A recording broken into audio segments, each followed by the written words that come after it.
Welcome back, America, to Sound Retirement Radio, where we bring you concepts, ideas, and strategies designed to help you achieve clarity, confidence, and freedom as you prepare for and transition through retirement. And now, here is your host, Jason Parker. America, welcome back to another round of Sound Retirement Radio. So glad to have you tune in into episode number 383. The title is Live Small So You Can Live Big. John and Bev, the Retirement Travelers. Before we get started, I always like to get the day started right two ways, and this is a verse that I actually thought of after I did this interview, but I thought it was appropriate. So this is Luke 9:3. Take nothing for the journey, no staff, no bag, no bread, no money, no extra shirt. What do you get a man who has everything? A storage unit. When two vegans get into an argument, is it still called a beef? So anyways, I was recently watching YouTube when a video was suggested to me that was titled 5 Things We Wish We Knew Before We Retired. This video was created by John and Bev, who recently retired, and they've created a YouTube channel to share their retirement travel journey. Their YouTube channel is called Retirement Travelers. I've really been enjoying watching their videos where they share a lot of great tips and tricks for travel, and they show these amazing locations all around the world. So I reached out to them and invited them to be a guest on Sound Retirement Radio. For articles, links, and resources mentioned in today's show, or for a link to their specific YouTube channel, visit soundretirementplanning.com and click on episode number 383.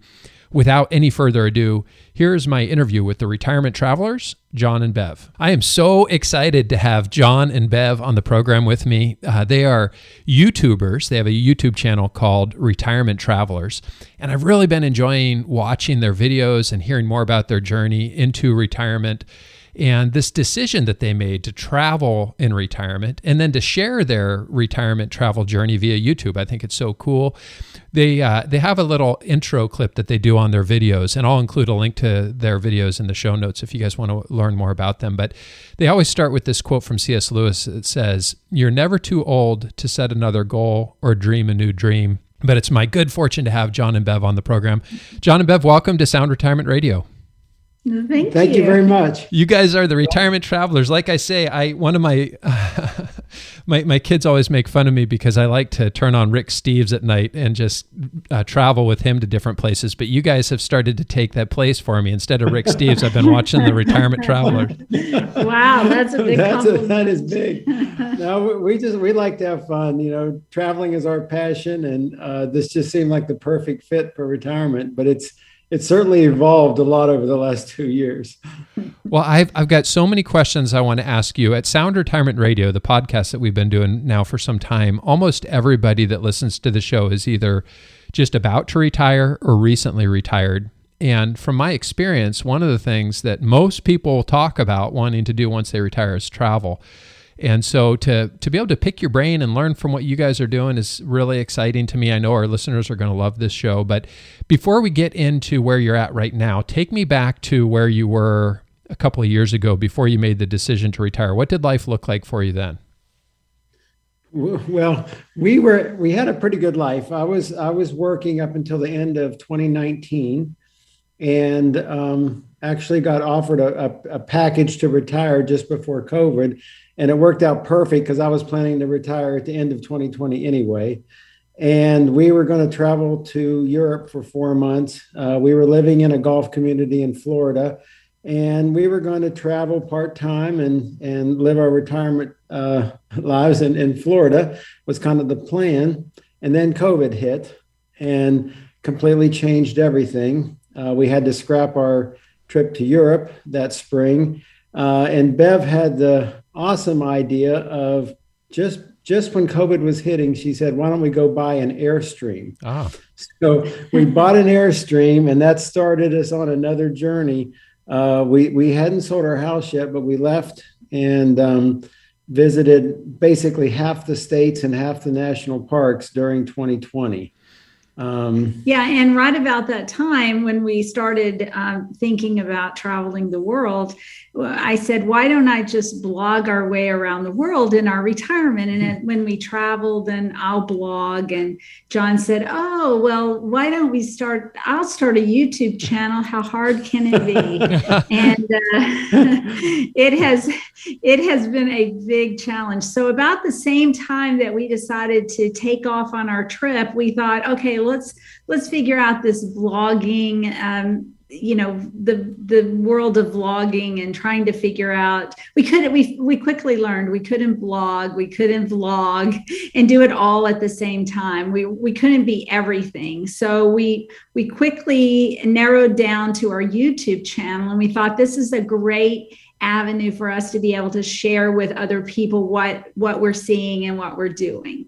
And so we just kind of took off with our YouTube, and we decided to focus on that. And so we did 6 months on the road, which is kind of significant. We had never spent a single night in an RV before. Wow. And just left and spent 6 months.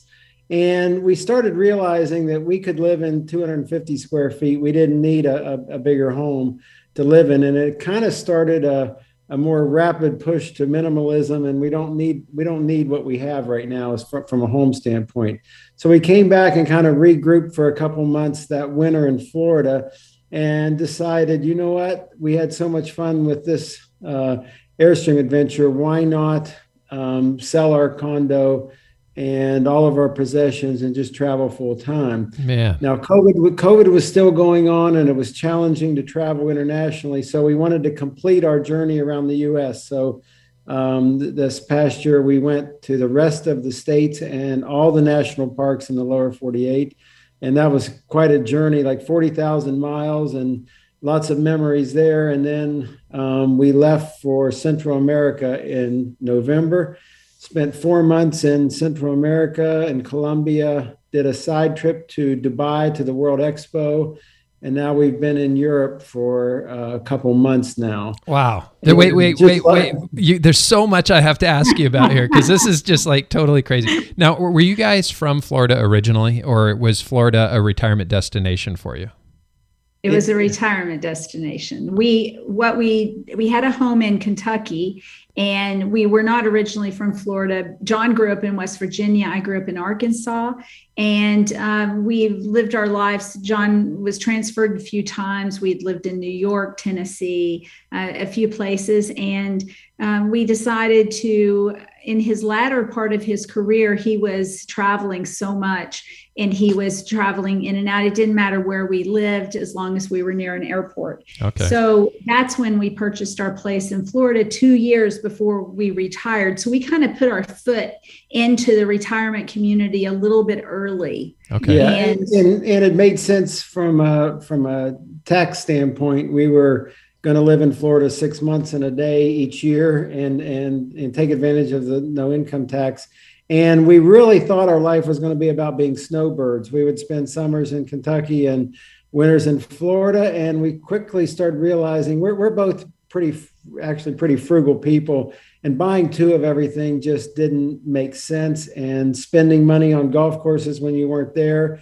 So we downsized after 2 years. We downsized to just the condo in Florida. Yeah. And we also decided at that time when we did that, we knew that we were very active when we were in Florida, and being active in our older age was important to us. Yeah. And so we just thought we are more active and we're more involved in the community in Florida. So that's kind of how we decided to just go there. How old were you guys when you retired? 55. Wow.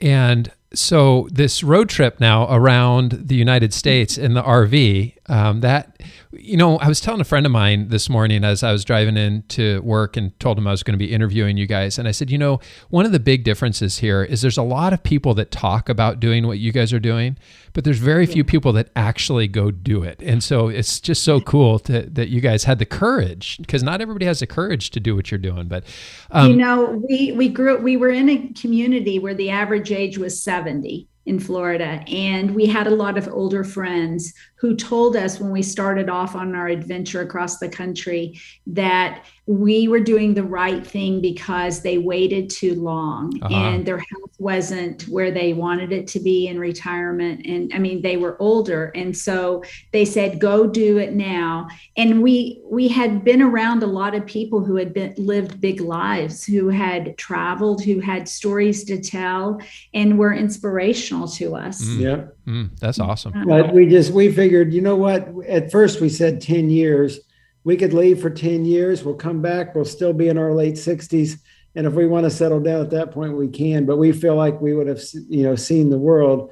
And in that, just in this short year, we've had so much fun this year that we are no longer even putting a 10-year limit on it. Wow. This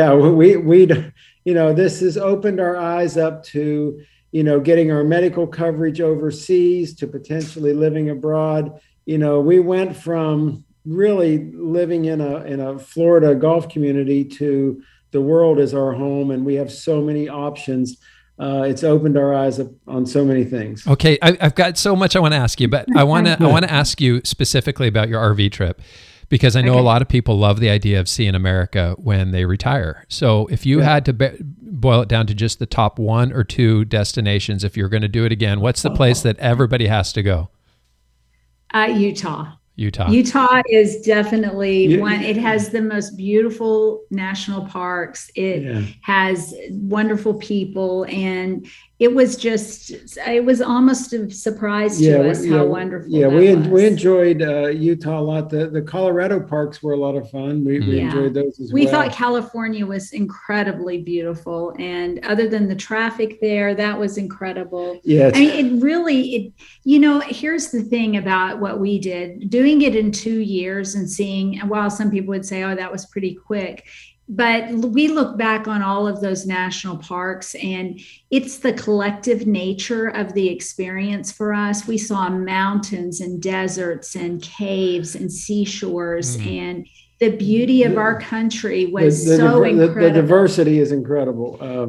It really helped us. If COVID hadn't have happened, we probably wouldn't have taken off doing an RV trip. We always thought in our mind, let's save that for later in our life. And when we slow down, we'll do it. But that's kind of the wrong way to think about it. You really should do the RV trip first. Yeah. And for us, we really like that. We know our country now, and we love our country, and we're proud of it. And we feel like we're good ambassadors as we travel. That's cool. We know where we come from. And that's, because we get questions. Hey, where should we were going to go to the United States. Where should we go? Now we feel like, we've been pretty well everywhere. We can answer those questions. Did you guys do the Angel's Landing hike there? It was closed. We were there in 2020, and it was a $5,000 fine and 6 months in jail. Because of COVID, it was a chain section. You had to touch the chain, and they wouldn't allow it. Boy, I couldn't do that one. I can barely watch the YouTube videos of the people doing that. Yeah. I felt very fortunate that it was closed. She was glad. I was so happy that I didn't have to do that. But we did some cool stuff. I rode in an Indy car at 180 miles an hour and around the Indy track, and then we walked across the New River Gorge Bridge in West Virginia, 900 feet above the water, on a 24-inch catwalk. Wow, which was pretty cool. So and we saw hundreds and hundreds of dolphins in California all at one time. It was just like a swarm of bees. There were so many things that we did and so many things we saw. I know we're going to forget stuff, but that's one of the nice things about our YouTube is we tried to capture some of the highlights, for us, for our family, for our grandkids, and just, it captures the memories of what we're doing. Well, I was talking to some of the people I work with this morning before our interview, and I had asked them, I said, if you could do this, what are some questions you would have? And one of the ladies I work with, when she retires, she wants to spend like a year living in France. And so her question was, is it difficult to live out of a suitcase without knowing that you're heading home, that you've got like a home base that you're heading back to? We have 5 children and they're spread out across the country. And when we gave away our things, we gave them so much furniture. So it kind of feels like we're going home sometimes. Yeah, when we go to their house. Go to visit. But yeah, no, it isn't. In fact, I think when we got rid of everything, it really changed our mindset of what our things were holding us back. And I think it just the release of all of the stuff. Don't you feel that way? It has been liberating not having stuff. We had a big closet to hold the clothes that we rarely wore, you know, and we had a boat and a dock that we used 5 times a year, and all this stuff that we did not need. And we, even when we were on the RV trip, when it was hurricane season, what are we going to do with the boat? And is someone tying it down? Is somebody tying it down, and all these worries about things. Now we just focused on travel and enjoying retirement, and we don't have this stuff. It really does hold you back, not only financially. We've always been big believers in not having debt, but even having no debt in retirement where we were living. There was HOA fees, there was golf fees, there was taxes, there was insurance. It was unbelievable how much we were spending, even having, quote, no debt. So, those kind of things were not really enablers for us to live a life of travel that we were wanting. Right. And that was one of the easiest sells. I think I thought of the idea, let's just get rid of everything and let's just go. And John initially said, but we've worked so hard for this view outside of our window, and we had a river view. And I think that was the first thing I said was, we can see the view on the Adriatic Sea, or we're here today. We just hiked the Cinque Terre coast here in Italy. It's like, no, it's a pretty good view. Yeah, I think we're okay, but it was the release of letting that stuff go that has enabled us to do this. And we were just talking, it's kind of a mindset. We're trying to teach our kids now. It's you grow up and you go to college, you get a good job, you try to get a nice house in a nice neighborhood and a nice car, and all this possessions and materialisms drive a lot of behaviors in your 20s, 30s, and 40s, which end up being detrimental to an early retirement or your best retirement lives. We one of our videos, we talk about what are some of the things we would do differently.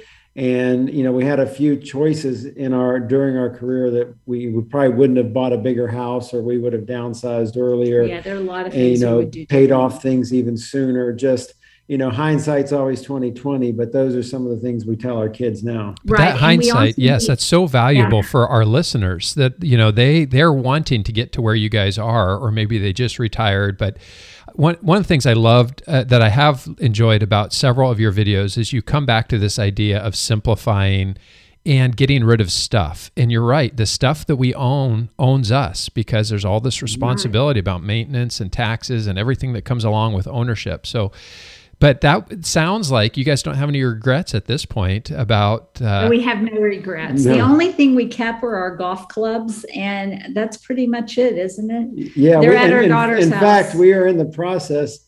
We had 2 large suitcases that rolled, about 50 pounds each.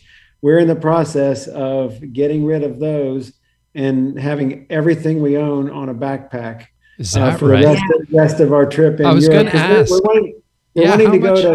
How much do you need to feel comfortable and have everything that you need?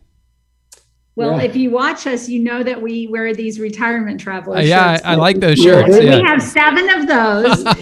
We have 7 of them. Yeah. And we have some shorts and socks. But because we carry camera gear, that takes up a lot of our space. I mean, it doesn't matter what you pack on a trip, you're going to overpack. And the more space you have, the more you're going to carry. And, for us, we're trying to carry it all. And we want it to be enjoyable. So it's not what can we carry, but whether what we're carrying is pleasurable. Okay. And that's how we've kind of figured out what we're taking. Everything is lightweight. It's dry fit. We do not carry anything. We don't want to lug everything around. I mean, we had 30 years of lugging stuff around from house to house that we didn't really need, and stored it in the attic. And we've kind of learned our lessons that's not what brings happiness. That's right. And there's one more thing about downsizing. One of the things that we saw in Florida is people, they need to get rid of their things, downsize into a smaller condo or whatever, and they have a life of stuff. And so many people put things in storage in our country. We have so many storage. It's a multi-billion-dollar business. But for us, the way we looked at our stuff was, we have 5 children. So let's go ahead and divide up the things, the photographs, the memories, the things that we kept from our childhood that we wanted to pass on to our kids or something. If it was that special, let's go ahead and divvy it up between the children, give it to them. And that's what we did. We passed on what we wanted to pass on, but with the stipulation that they did not have to keep any of it. Cool. Because we didn't want to burden them with what our stuff was. I mean, if anything happened to us now, it'd be very simple for our kids. Everything is digital. We have everything in secured vaults. We have very little possessions, and it would be about as simple. We've taken care of all of that stuff as part of our retirement preparation process. I'm loving the story. One of the questions that the ladies had was that her concern for when you guys decided that you are done traveling. I know you originally put 10 years on this. Now you're saying maybe it'll go longer than 10 years. But are you worried at all about trying to make a transition back to, buying a house or living near the kids or the grandkids or any of that? No, not really. I mean, we joke around our Bali house all the time about, she gets ideas about, will we live in Bali? Heck, we do not know. We may live in the United States. We may live somewhere else. The things we're pretty sure about is we will get a much smaller home whenever we do decide. There's the days of the big home are over for us. Our idea of what we need and what we want, and we're living in Airbnbs now from city to city, mostly, or a hotel room occasionally, but what we need and what we want have completely changed. And when we started this trip around the world, we kind of said to ourselves, we need to be open to what the world has to teach us, and stuff is one of the things it's taught us. That's great. Yeah, that's great. And we want to spend what resources we have. We want to spend it on travel. We want to open up the world to our grandkids and let them see that there's a whole big world out there, and travel with us. We have family members meeting us. We want to see the world. That's certainly our priority now, and not any kind of possessions. I mean, we've been 6 months now with no vehicle. If you had asked me, 5 years ago, are you going to have no vehicles, no cars, and be perfectly fine with it? I mean, we rent a car once in a while here, but for the most part, we're getting by on trains and public transportation and just enjoying Europe that way. And it's been a blast. One of the videos I saw was you guys visiting Panama, and I'm curious to know, because it was a big expat community, and I have a client that went to they moved to an expat community down at Lake Chapala, Mexico, and they use that as kind of their jumping off point. They like to travel as well, and so they're traveling all over the world, but the cost of living is so much lower.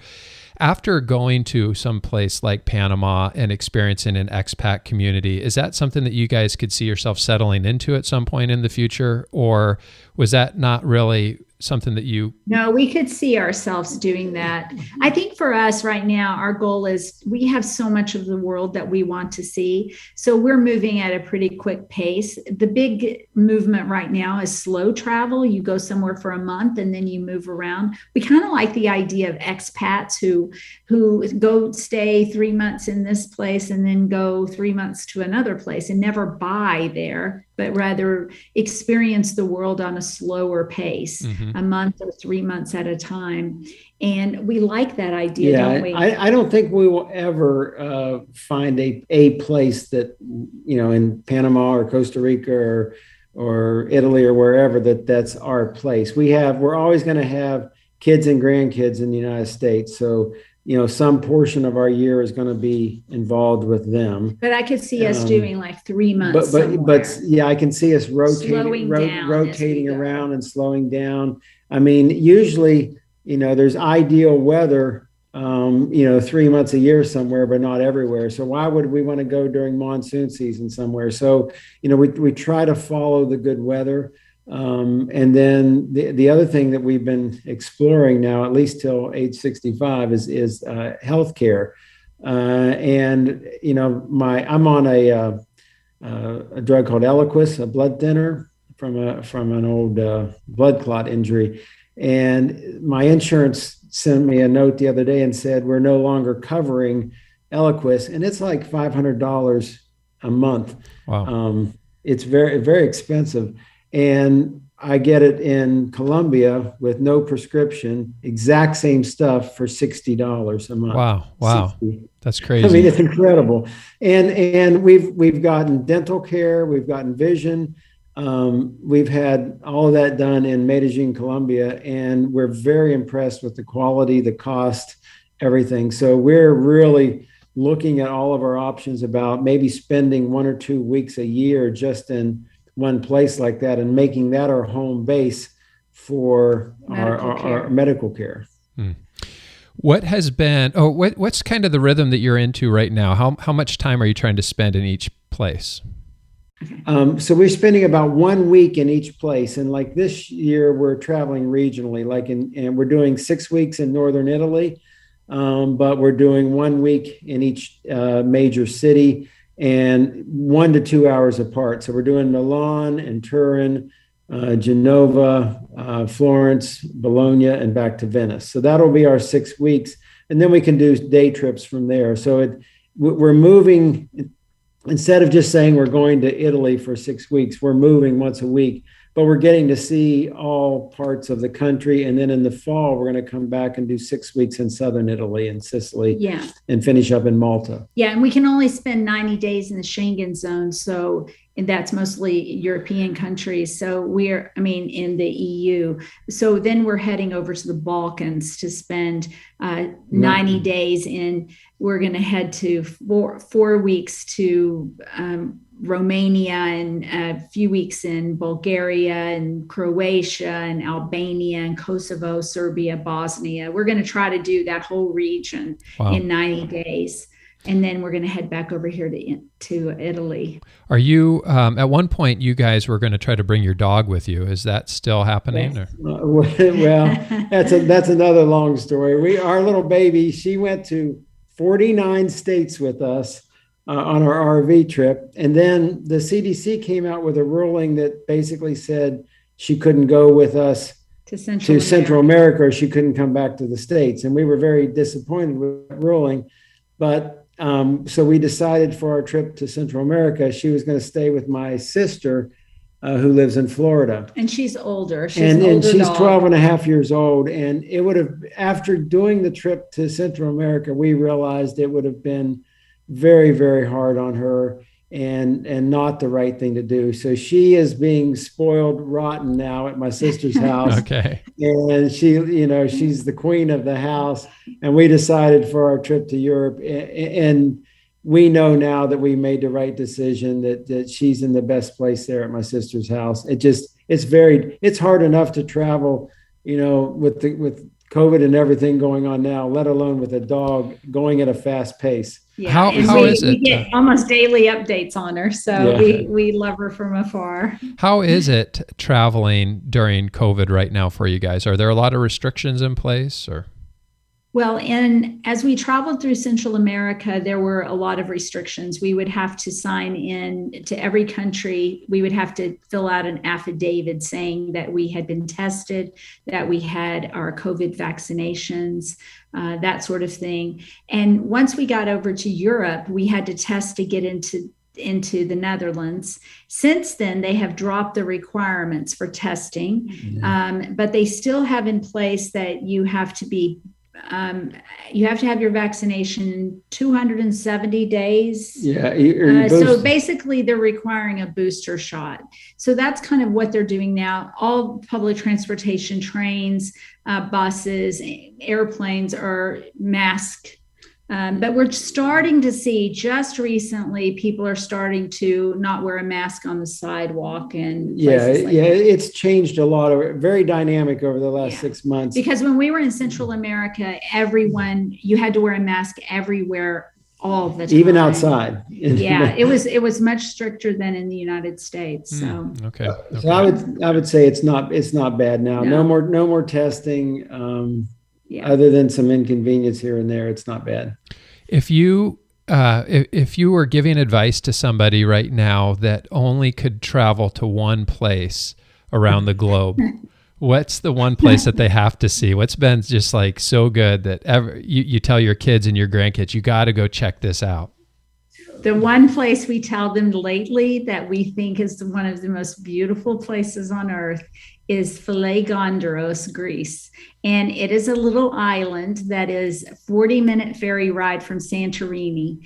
And we went in the spring. This little island was a location where people were exiled there from Crete back in the day, and they would send people there to exile them. And the land there was so poor, and these farmers could not farm, but to survive, they had to build terraces, and they built these rock terraces all over this island. This island has the most beautiful blue water and these huge cliff sides. These little white homes everywhere. But when we were there, it was spring. We were there the week before Easter, and there were wildflowers blanketing it. Wow. It was the most beautiful place. There are not hundreds, because it's not a very big island, but there were so many hiking trails that you could just wander down, and no one was there. We had the whole island to ourselves. It felt like that. And so we did a video on that one, and our Airbnb was perched on the side of this cliff. And you look, 500 feet down to this turquoise blue water. It had these 200-year-old windmills on it, and it was so picturesque, and it was so beautiful. So one of to answer your question, it's not exactly a place, but we have been a little disappointed with the heavily touristed areas. Yeah. I'll pick on Mykonos. We didn't have a most wonderful experience in Mykonos. That's not really our thing. It's the less touristy areas we've enjoyed more. And then the other thing I would say is when we first were planning our trip to Central America, everyone was saying, don't go to Guatemala or El Salvador, it's too dangerous. And we decided to go to Guatemala, and we had a fantastic time. And that's probably the other place we would say, make sure you go to Guatemala. Yeah, Lake Atitlan. In northern Guatemala, it's a mile-high lake. It's one of the deepest lakes in Central America, surrounded by 3 big volcanoes. And you go to these little villages on the lake by boat, and they each have a little bit different culture about them. You can't even get around by car. It's so rugged, you can't get around. Now, you're not going to get great internet there, but the scenic beauty and just quiet destination. And they were so nice. Yeah, it's a Mayan heritage, and most of the people there don't even speak Spanish. They speak a Mayan dialect, and they're just the sweetest people in the world. So we had a great time at Lake Atitlan.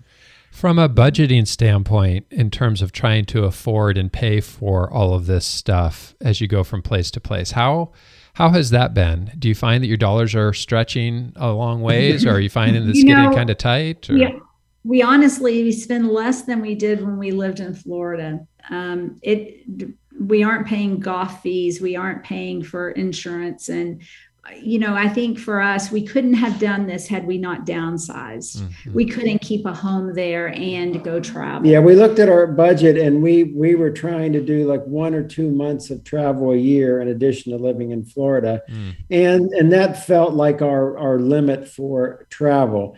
Then when we did this, it enabled us to go from 1 or 2 months to full time by not having any, I think it's a good exercise for your viewers is, even if you're debt-free, look at how much you're spending on HOA fees and maintenance and home items and insurance and taxes, and you'll be shocked how much you spend. Yeah. One of the videos that I won't keep you guys too much longer here. This has been so much fun, but one of the videos I saw where you guys took a sailing class and you were learning Spanish. What you like this idea of learning? What are some of the things you're learning now? What are the interests that you have? Well, I mean, just the whole YouTube experience in itself has been a learning, of so many photography and drones and editing and all those types of things. Yeah, and this was something that we knew we needed a challenge in our life. And probably for us, John had the career, and I stayed at home with our 5 children and raised them. So our home life, I kind of gave up a career to be able to raise a family. And so this has been an opportunity for me to be creative and put out some of my creativity and kind of take the lead on editing. She's the editor. She's very talented on Final Cut Pro and has taught herself how to do it. And so, it's really been a so much learning. Then just going to all the places, every place you go, it's not the same as reading it in a book. You go there, it's like, wow, this is either better or worse or different than we were expecting. And then the research we do for the videos, I can honestly say we've learned more, in the last 2 years of retirement than we did for even long before that. And, we really got to a point living in our golf community. We were playing golf and socializing and having fun, but we really wanted to push ourselves and learn more, make new connections. And, this was the absolute right thing for us. We like to push ourselves to learn and grow. And this has been great to do that. And we've seen a lot of young people. There are a lot of young YouTubers out there that are talented at this. They are so good. And, it just seems to come so easy for them. And for everything we've done, it has been a struggle to learn how to do something John didn't even have a Facebook account. So I never used social media in my career, and then all of a sudden it's like, we're social media. but we see these young people and we're like, okay, we might be old, but we're going to give you a run for your money, and we're going to try to have fun and do this as well as you do it. And that's kind of been a fun challenge. Well, and the videos are really good. You guys are so much fun in the videos, so it's enjoyable to watch. I wanted to ask, when it comes to YouTube, I went to a conference several years ago called FinCon, and it's people that blog in the financial space, and they're YouTubers and they're bloggers and they're podcasters, but that's how they make a living. And there was one gentleman I remember I met there who was making a really good living from his YouTube channel. Have you guys started to be able to monetize the work that you're doing through YouTube? Has that started to create any income for you? It has not big money or anything, but it's steadily growing, and we see a future there. And our thought was, if we can go do something and learn and do our passion of seeing the world, why not have a side hustle to help pay offset some of the costs of the travel. So that was our mindset going into it. Yeah. Yes. So it'll take us a while before our travels are fully paid for, but we do anticipate that we'll get there. It's not a get rich quick scheme at all. No, it's a lot of hard work. It's like everything. It requires you got to do the work. Everybody wants something for nothing. And I don't think that's the case. But when you're creating quality content like you guys are, and it's something you're passionate about and you're sharing it with the rest of the world, I know it's going to be a huge success for you. I actually met Rick Steves once. I picked him up at a ferry, and he came and spoke at an event that we did. And that's a wonderful business. You guys have a lot of opportunity in what you're doing. There's a lot of people right now, 10,000 people a day that want to retire in the United States. And just about everybody I talk to wants to travel. So you guys have taken it to an extreme. You've said, boy, we're going to sell everything and we're going to go live our best life. One of the things you mentioned though, in that Panama video was the importance of community.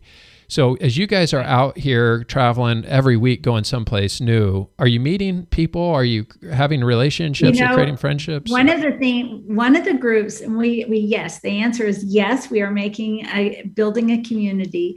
But one of the things that one group of people that we've been surprised at are all the young people that are out traveling. And so many of them do it out of college or, during their summer. And they're very proud of the fact that they're studying abroad. And they say to us, how can we do what you're doing? What is your advice to us? And our big advice to them is to live live small so they can live big.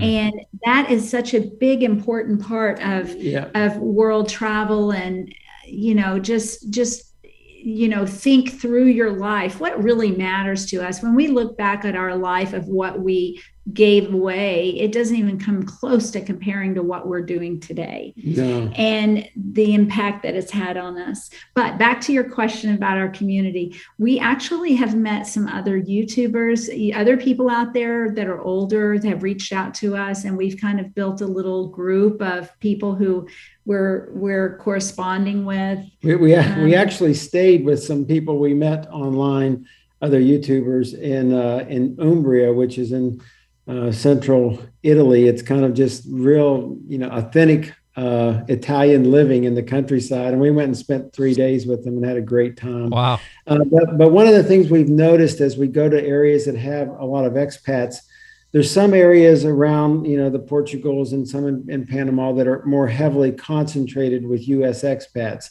And it's almost like it's another U.S. golf resort in another country. You can be very heavily, almost all English spoken. So I think it really depends on what you want as an expat. What level of cost of living do you want to move to? What do you want the scenery? Do you want, English spoken, 90% of the time, or do you want to have a more authentic experience in another country? So it really just depends on what you want. And we're as we go around the world, we're trying to learn about expat living in each of the places. And we actually did one for our 4 countries in Central America and Colombia, just trying to our observations about what we believe expat life is like, pros and cons of each place. So we're learning as we go. And collecting. Maybe someday we'll write a book on potential expat places around the world. Oh man, I love it. Thank you guys for sharing all of this stuff that you're learning and being willing to be so open about it. If people want to connect with you, is it best to connect with you via YouTube or directly at your website? How's the best way if people have questions and they want to learn more? Well, probably the best way to connect with us is through our YouTube. We really, and we have a Facebook and Instagram also that we post on, but our YouTube is where we really are happiest about building our community there. And we do have a website.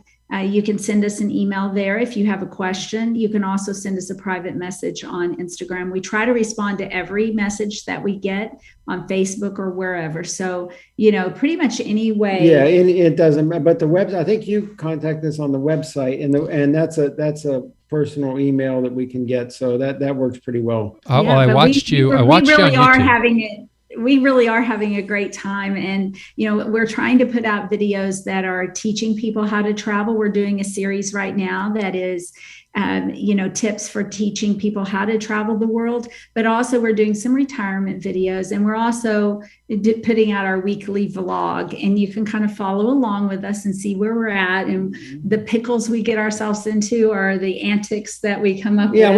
We're just trying to have a good time.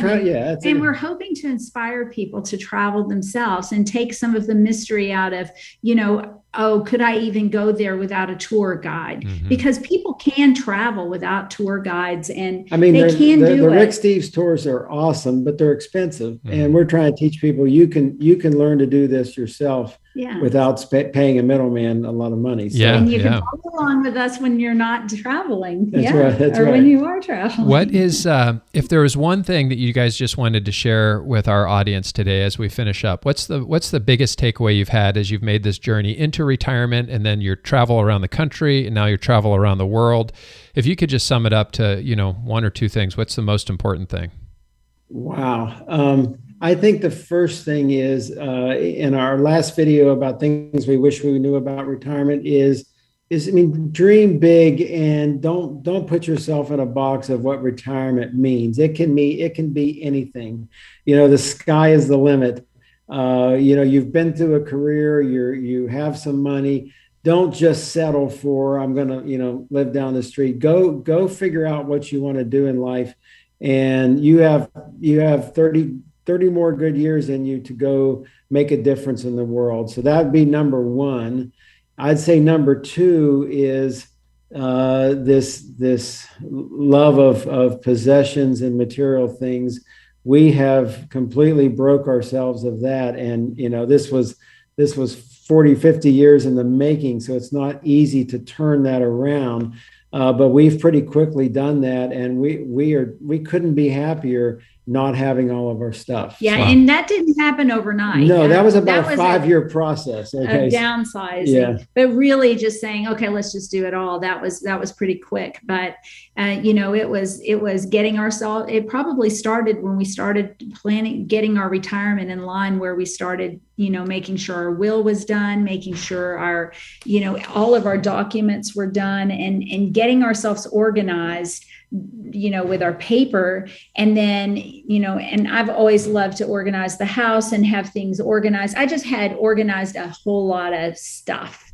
And when we look back, it was all organized, but it was stuff still. Yeah. Yeah. That's good, you guys. This is so good. This is such a fun journey. And you guys are, like I say, you have the courage to actually do it. There's a lot of people that dream it, but you guys are actually doing it. And so I love it. And I thank you so much for being willing to be a guest on Sound Retirement Radio, to share your story with our listeners and to inspire them to think big, to dream big. I love that quote, live small so you can live big. That's pretty cool. Yeah. Awesome. Well, thank you very much. We've enjoyed this. It's so nice to meet you too. Oh, thank you. I've enjoyed our time together too. So I'll look forward to following you on YouTube. And if you guys ever make it out to Seattle area, look me up and come have lunch with me. It'd be good. We will do that. We were just there. We actually, on our trip last year, we went into Seattle and then we flew up to Alaska. We wanted to get all 50 states in, and that was our 49th state as the 49th state. And so we spent some time in Seattle then. Cool. So. Well, I've got a couple of great hikes. I'll bring you on if you come over this way. But all right, thanks, guys. Bye-bye. Information and opinions expressed here are believed to be accurate and complete, for general information only, and should not be construed as specific tax, legal, or financial advice for any individual, and does not constitute a solicitation for any securities or insurance products. Please consult with your financial professional before taking action on anything discussed in this program. Parker Financial, its representatives, or its affiliates have no liability for investment decisions or other actions taken or made by you based on the information provided in this program. All insurance-related discussions are subject to the claims-paying ability of the company. Investing involves risk. Jason Parker is the president of Parker Financial, an independent, fee-based wealth management firm located at 9057 Washington Avenue Northwest, Silverdale, Washington. For additional information, call 1-800-514-5046 or visit us online at soundretirementplanning.com.